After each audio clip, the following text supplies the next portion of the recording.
Hey guys, Desolate Magic here, and we're going to find out a bunch of information about Strixhaven tomorrow from Wizards livestream, so that means it's Wonton Speculation Day. But first, a slight correction. Somebody sent me the original source in Danish of the Strixhaven product description leak, and it says, clear as day, each dorm, by the way, represents one of Magic's two color combinations. So they're not monocolored.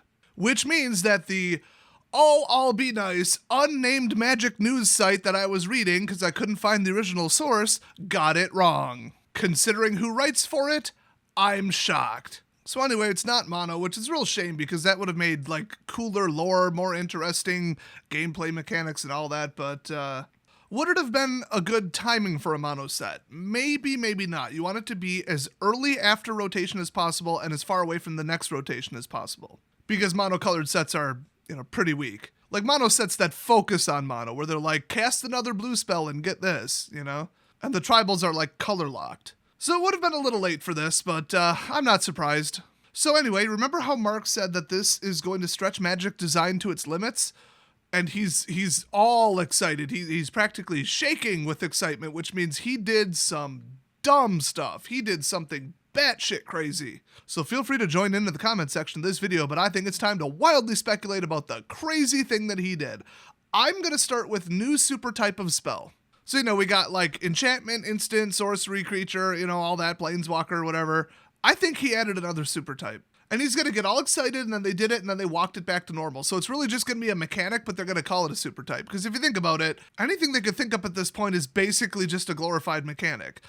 Or maybe not. I mean, if you think about the difference between an artifact and an enchantment at a fundamental level. So did they invent a new type of instant or sorcery? Since it's wizards, I'd say yes. Did they invent a new type of permanent? I don't think so. That doesn't really make sense. Now, we've already seen the rogue set. I mean, I think we know where rogues came from in standard, but will we finally see conditional trigger trap cards that are like face down and then they go off when a condition is met? And then just give it the super type of trap. I mean, will they actually do the full Yu-Gi-Oh? Will they have gone full Yu-Gi-Oh? It would be interesting. It's very much a liked mechanic from the Yu-Gi-Oh world. I could see them doing it. I really could.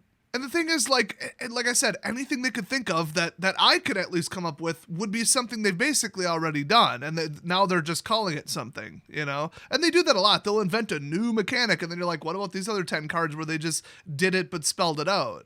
And we've had ones that say, when your opponent does this, you can flip this up, like Morph or whatever, like, Hidden Dragon Slayer. It's not really a condition. It's up to you. You can respond to something.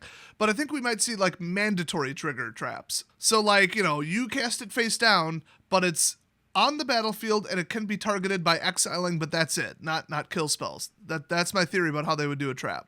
And then you flip it up, activate its ability, and then it either stays in play or it doesn't. It either has like a persistent thing, turns into a creature, turns into a robot, I don't know, whatever, or goes to the graveyard, blows itself up. And it would just be like, when a creature that an opponent controls with power 4 or greater enters the battlefield, flip this card, activate the trap. So I think, the whole, I wonder what's under there, kind of bluffing your opponent out, kind of psyching them out. They know that players tend to like that. So in my opinion, it's almost only a matter of time before they do something like this. So his statement that like they're really pushing design to its limits sounds like they're going to fundamentally change the game. So I think honestly we're going to see something similar to like reactionary or trap cards. Next up, are they going to add a color to the game? We've gotten statements years and years and years ago from the staff saying, no, we're never going to do that. It would screw with too many old cards. And then we got colorless. And I believe Mark Rosewater or someone similar to him had said something like, okay, this is us doing a 6th color without really doing it. And it did complicate stuff like Birds of Paradise, and they had to do a bunch of rules and they confused everybody. Oh, by the way, one thing I totally forgot to say before, if you're thinking they won't design traps, they designed vehicles. It's a permanent that works completely differently, like fundamentally differently. Even though they could have just put the vehicle mechanic on a creature, and let's be honest, it's just a creature that can't swing all the time and occasionally stops being a creature. We literally have enchantments that do that. We have one in standard right now that does that. It's the blue sphinx that turns into a creature every time you cast a spell. I mean, like I said, not new. So will they add like, purple, which is the ongoing joke, to the mana pie or whatever? There's 5 combinations of 2. They already said it.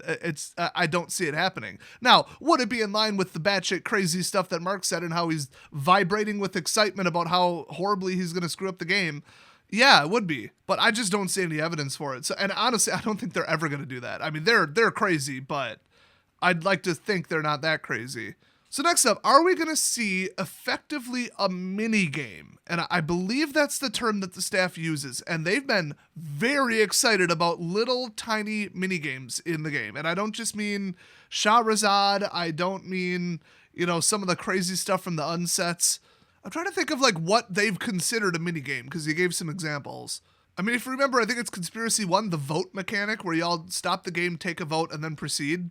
Fact or fiction, you grab a bunch of cards, split them into 2 piles, or your opponent splits them into 2 piles or whatever. They've had so many variations on the damn thing. Mostly with blue sphinxes, but your opponent does something with 2 piles, gives them back, and then you pick one. That's considered a mini game. And Mark said he likes it. He said the staff likes it, the design team likes it, and he said the customers like it. So, I mean, yeah, why would they not do it? So I think they're going to add some quick little, decision-heavy thing. And they did say, although they haven't stuck to this at all, that they want to promote modal spells because it gives the player decisions. And if they make the right decision, they could win the game. And if they make the wrong decision, it would impact the game. So they said, we want to lean less on deck building and more on player decision-making and player skill. So obviously what he meant to say, if you read between the lines, is quit Magic the Gathering and go play Domain TCG, because that's all player decisions. Full disclosure, former and kind of ongoing channel sponsor, but they didn't pay for this shoutout. Or the last one.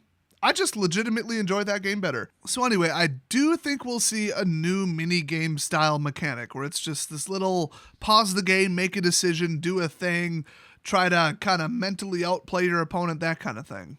So let's talk about gameplay fundamentals. Will they add a new zone? Whether they do or don't, it wouldn't really matter. I mean, I think technically energy existed in a zone or attached to the player or something. Okay, whatever. If they make them a new dummy place to put something, great. But remember, Companion was kind of like it was in the command zone. I actually don't remember if it's now with the new rule, if it resides in exile or what. So a new place to put cards and permanents, I wouldn't really care. But, I mean, would they do something as crazy as, the front line and the back line, and now they're, instead of just ground and flying, now there's, another dimension? That would be so damn confusing and complicated, and it seems like something that they would do in, a war set, not a Magic School Hogwarts set. And, I mean, speaking of gameplay fundamentals, would they add a new phase? Why would they? I mean, you'd have to change the rules of Standard for one set and then change it going on, which a change at that level that would anger so many people. Whether it's the greatest thing in the world or not, people just don't like change. And it would screw with so many other decks. So you can't just say, well, Standard is now different while this Magic set is legal, then when it cycles out, the rule cycles out with it. Unless you somehow magically found a way to print it on the cards. And I mean, yeah, you could print a card that says, after your whatever phase, there's a new phase called this, and here's how it works. I mean, that'd be a hell of a lot of reminder text, but they could do it. So new zone, a new phase, a new whatever, a new super type. It's all just ways to make a card do a thing. You're still going to be interacting with creatures and spells and graveyards and all that. Oh god, that reminds me. Would they add a second graveyard, a super graveyard? Wait, obviously, mega graveyard. Clearly. If they were going to change something fundamental, I think it would just be the extra deck, which doesn't exist. It's another Yu-Gi-Oh thing, but I mean, look at who they've copied with the last couple, everything they've done. This whole, best of one on Arena, but then your sideboard is just an extra deck to go, quote, outside the game to fetch something. Everybody hates it.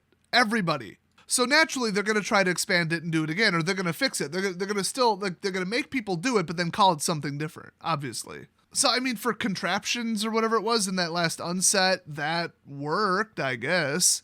I mean, it made sense. The way they interacted with it was fair, and it worked. It was a second deck. It was an extra deck, and it worked perfectly. So a lot of people asked, Mark, are you going to implement something like this in Standard? And I think he had one of those, maybe yes, maybe no. Here's why it would be hard, but here's, people liked it. One of those fence-sitter gray area things where the answer is definitely maybe. So, I mean, he did say they're pushing design to the limit. If I had to guess at one thing, I would say that they're going to do something weird with an extra deck. And it'll probably be kind of similar to Companion, except that you're tossing in like extra cards. Like you can choose to draw from one or the other, but then, oh boy, hyper consistency would be an issue. I mean, there's a lot of things that could go wrong. They could do it very, very right or very, very wrong. So will we see double-face cards, especially modal double-face cards? I think that's already been confirmed by the staff. So yes, even if it hasn't, I'm still voting yes. They seem absolutely married to that, even though putting a card on both sides of a card doesn't work for a paper card game. It requires sleeves, it ruins drafts. I don't know if you guys ever heard, but they had to open the packs for people at the last like competitive tournament draft, or the last one. All of them since they started doing DFCs, and then sleeve them and then like put them back together in piles and say, this is your pack. Gee, that opens it up to errors and cheating. Like on an unbelievable scale. I've got an idea. Make the card back. How about that? You know, because it has a purpose. So split cards or option cards or glorified modal cards, but with different spell effects. I think we'll see it. I mean, that's almost a given. Some sort of either, you know, pick one or some kind of like, you know, 2 spells for one or a bonus or an overload or a... You know, you got the spell, or if you do it this way or pay more or do it differently, then you get this instead. I think we're going to see that. Whether it's, you know, the split cards or the fuse cards or whatever they called it, or however they end up doing it, I think we'll see something like that. So, I mean, that's about it for the ideas. I just wanted to throw out there, like, how crazy they could get to this, like adding phases, adding zones, adding extra decks, adding new layers of combat. Knowing them, they'll put in, like, mega flying. And now we'll have 3 vertical layers of blocking. I mean, God, would that be a headache? They better not. But I mean, they could get wild with this stuff. I just think about how bad, first of all, and how different Companion was. It's a guaranteed mandatory extra card that just sort of exists somewhere in your deck box that you always have access to, despite shuffling, cutting in the opening hand. Why did that ever seem like a good idea? So that's about all I got for the crazy ideas, but leave your absolute and utter wanton speculations down in the comments section about Strixhaven and the crazy crap that Mark's been up to with it, and I'll see you guys next video.